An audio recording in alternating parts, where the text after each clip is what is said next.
Halo Sobat JPW, ketemu lagi dengan saya Togu. Pada video kali ini saya ingin sharing 5 tips memilih supplier kopi yang ideal.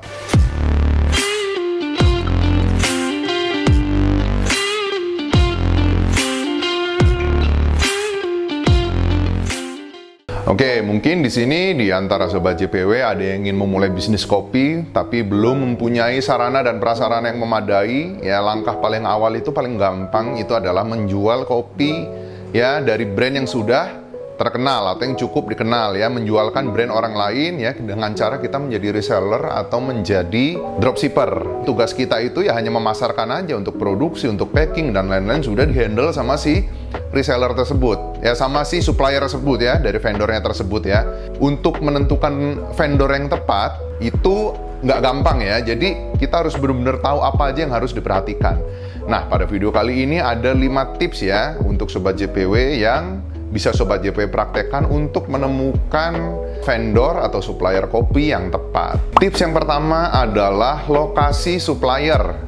Ya, lokasi supplier itu adalah lokasi yang mudah dijangkau. Ketika lokasi tersebut mudah dijangkau, jika nanti ada apa-apa, kita sebagai reseller mudah untuk mendatangi langsung lokasi toko tersebut. Tapi kalau lokasinya terlalu jauh atau hanya bisa bertransaksi secara online, itu nanti kedepannya kalau ada masalah, nanti kalian itu akan susah untuk komplain, untuk datang langsung, melihat ekspresinya secara langsung, melihat prosesnya secara langsung. Jadi itu akan menyusahkan sendiri untuk Anda sebagai reseller. Jadi yang pertama itu adalah lokasi yang ada yang benar-benar real dan mudah dijangkau. Oke, tips yang kedua adalah cek sarana dan prasarana dari supplier tersebut. Pertama adalah toko offline, jadi Anda bisa datang langsung ke tempatnya. Yang kedua itu adalah sarana dan prasarana. Ketika nanti Sobat JPW datang langsung ke tokonya, melihat sarana dan prasarana yang mereka punya, itu akan memberikan keyakinan lebih bagi Sobat JPW ya dalam memilih supplier. Di situ Sobat JPW bisa lihat sarananya seperti apa aja sih yang dia punya untuk memproduksi sebuah kopi yang nikmat ya, sebuah kopi yang enak gitu ya. Ya, paling tidak vendor tersebut atau supplier tersebut sudah mempunyai roastery sendiri. Artinya dia sudah mempunyai mesin roasting sendiri. Dia benar-benar mengelola biji kopi itu dari green bean sampai ke bubuk, benar-benar diproses secara internal ya. Jadi tidak outsource lagi. Pastikan bahwa vendor atau supplier yang Sobat JPW temukan itu adalah benar-benar supplier yang memproduksi kopi secara mandiri. Jadi dia benar-benar memproduksi dari green bean, dia roasting, dia packing ya, entah itu dalam bentuk biji ataupun bubuk. Dan juga kalau Sobat JPW ngeliat langsung pasti feel-nya beda sih dibandingin Sobat JPW hanya menjual kopi dari merek tertentu tapi hanya online, tidak bisa didatangin langsung toko offline-nya. Itu feel-nya bakalan beda, rasa trust-nya bakalan beda, rasa kenyamanan dari Anda sendiri nanti akan beda. Apalagi nanti kalau penjualan udah mulai tinggi, Anda tidak tahu toko offline-nya di mana, nggak jelas ini peralatannya seperti apa, nanti biasanya akan muncul kekhawatiran. Jadi itu penting banget. Ya, yang kedua itu adalah cek dulu sarana dan prasarananya memadai atau tidak untuk menunjang kebutuhan Anda sebagai reseller ke depannya. Tips yang ketiga adalah konsistensi dari produk yang dihasilkan. Jadi konsistensi dari produk kopi yang dibuat ya dan juga kualitasnya itu benar-benar penting banget. Jangan sampai ketika Anda membeli kopi pertama ke vendor Anda rasanya enak, lalu produksi kedua rasanya berkurang atau berbeda. Itu nanti akan mempengaruhi trust Anda ke customer Anda sebagai reseller ya. Kenapa? Nanti ketika Anda dikomplain sama customer, kok sebelumnya rasanya kopinya A, kok sekarang kok kayak beda ya, kayak ada yang kurang ini, nanti Anda akan kerepotan sendiri. Jadi pastikan bahwa kualitas ya dari produk kopi yang dihasilkan itu memang betul-betul konsisten. Gimana cara memastikan konsistensinya ya? Paling gampang itu adalah order 1, kedua, ketiga ya itu dicek aja benar-benar sama atau enggak. Kalau beda, saya sarankan ya Anda lebih baik mempertimbangkan untuk mengganti supplier. Ya, karena konsistensi itu vital banget. Produk yang berubah-ubah rasanya itu akan sulit membuat brand Anda sebagai reseller ya, penjualan Anda itu meningkat. Jadi pastikan bahwa kualitas produk kopi yang dihasilkan itu memang betul-betul konsisten.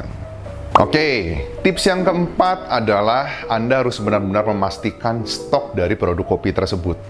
Terutama nih Anda yang ingin menjadi reseller untuk pertama-tama nih ya jualah produk kopi yang memang produknya itu stoknya selalu ready. Tidak cepat habis, tidak cepat sold out. Kenapa? Karena konsistensi dari stok ini itu penting banget. Apalagi ketika Anda awal-awal membangun brand, membangun trust ya, membangun personal branding Anda sebagai reseller. Jangan sampai produknya itu kehabisan. Karena ketika produknya kehabisan dan si customer itu mencari merek lain dan akhirnya suka, maka Anda bisa kehilangan momentum kapanpun. Jadi momentum itu penting banget di bisnis kopi. Makanya pastikan bahwa stok itu selalu ready. Ya, untuk mengecek stok itu selalu ready, ya datang aja langsung ke tokonya. Balik lagi ke poin-poin sebelumnya. Datang langsung ke tokonya, lihat sarana dan prasarananya, lihat bagaimana mereka produksi. Ya, di situ Anda akan bisa memprediksi kira-kira stoknya dari supplier ini akan aman atau tidak. Tips yang kelima adalah pastikan bahwa Anda sebagai reseller itu bisa menjual kopi dengan merek Anda sendiri atau private label. Ketika Anda bisa menjual kopi dengan merek Anda sendiri, Anda memiliki beberapa opsi. Ya, opsi pertama, Anda bisa menjual merek vendor yang sudah cukup dikenal, misalkan merek A. Anda jual dengan merek A juga. Itu keuntungannya adalah Anda tidak perlu repot-repot membangun company branding ya. Branding secara merek itu Anda tidak perlu repot-repot. Anda tinggal menjualkan saja. Kelemahannya biasanya kalau produknya sudah cukup dikenal, nanti buyer Anda bisa ngecek langsung ke situs si produsennya. Ya, dia jual harga berapa, Anda tidak bisa markup. Anda hanya memanfaatkan komisi dari reseller. Ya, untuk reseller dan distributor biasanya beda komisinya. Ya, distributor itu yang mengambil dalam jumlah besar, reseller yang jumlahnya sedikit. Biasanya untuk baru-baru awal ya reseller dulu. Ketika sudah mulai ramai baru Anda bisa menjadi distributor. Jadi kelemahannya Anda marginnya biasanya tidak terlalu besar. Keuntungannya Anda tidak perlu repot-repot branding. Kalau Anda memiliki vendor yang bisa melakukan white label atau private label, ya, Anda bisa jualan merek Anda sendiri, Anda bisa bebas menentukan margin.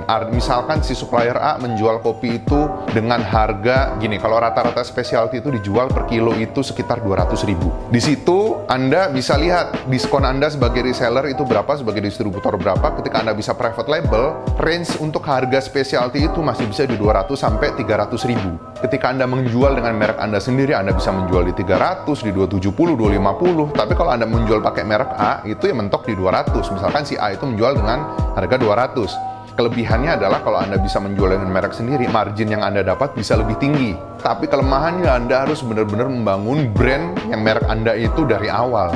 Dan itu bukan hal yang mudah, butuh waktu, biaya, dan tenaga yang tidak sedikit. Anda harus bekerja keras membangun brand ya dari merek itu dan juga membangun personal branding. Anda sebagai seller harus trust, harus dipercaya, dan produk yang Anda jual mereknya juga harus dipercaya. Jadi ada 2 paket branding yang harus Anda beresin. Anda harus kerjakan personal branding dengan merek branding itu tadi. Jadi kerjaannya double, tapi marginnya lebih besar ya, memang berbanding lurus sih. Jadi keputusan memang ada di tangan Anda, tapi pastikan bahwa Anda memiliki vendor atau supplier yang fleksibel. Anda bisa menjual dengan merek A atau Anda bisa menjual dengan merek Anda sendiri. Itu akan lebih memudahkan Anda. Anda akan lebih banyak opsi.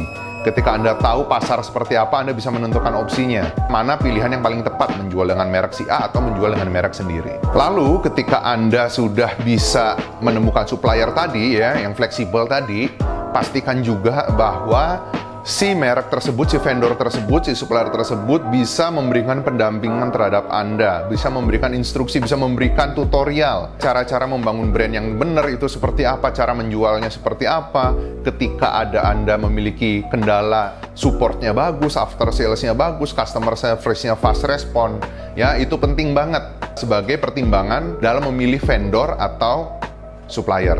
Oke, sekian dulu tips dari saya, yaitu 5 tips ya dalam memilih supplier kopi atau vendor kopi. Ya, kesimpulannya yang pertama adalah pastikan bahwa vendor Anda atau supplier Anda memiliki toko yang jelas dan mudah dijangkau.